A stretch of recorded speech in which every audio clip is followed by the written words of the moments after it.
ba ako?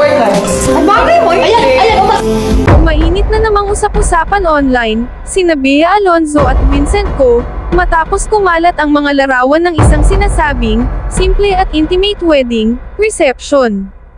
Kasabay nito, umingay rin ang usapin, tungkol sa isang umano'y prenup agreement, na iniuugnay ng ilang netizens sa kanila, bagamat wala pa itong opisyal na kumpirmasyon. Ano nga ba ang buong kwento? Alamin natin.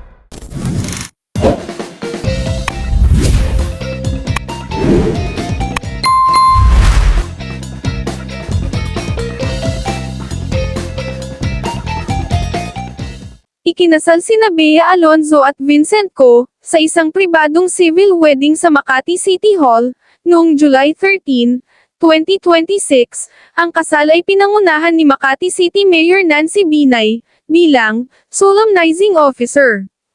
Pagkatapos ng seremonya, nagkaroon sila ng simple at intimate wedding, reception sa Makati. Ayon sa mga lumabas na larawan online, makikita ang isang, elegante, ngunit simpleng reception venue.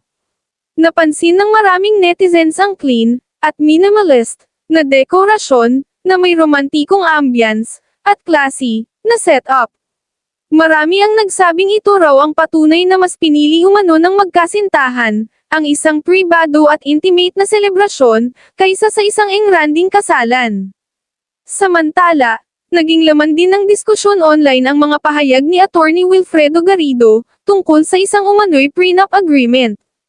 Ayon sa kanya, ang nasabing kasunduan ay may mga kondisyong tulad ng paninirahan kasama ang pamilya ng lalaki, pagbabawal sa pagsisigawan ng mag-asawa, at umano'y automatikong pagkawala ng custody sa anak kapag naghiwalay. Dahil dito, sinabi rin niyang mas mabuti raw umanong umatras kaysa pumirma sa ganitong uri ng kasunduan. Dahil sa mga usap-usapan, hati ang opinyon ng mga netizens.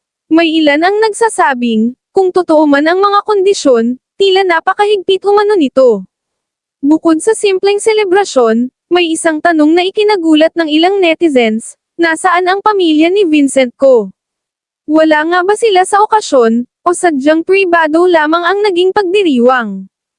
Kaya't hinihikayat natin ang lahat, na maging maingat sa pagbabahagi ng impormasyon, at hintayin ang opisyal na pahayag, bago bumuo ng konklusyon. Ano naman ang inyong opinyon? Ibahagi ang inyong saloobin sa comment section.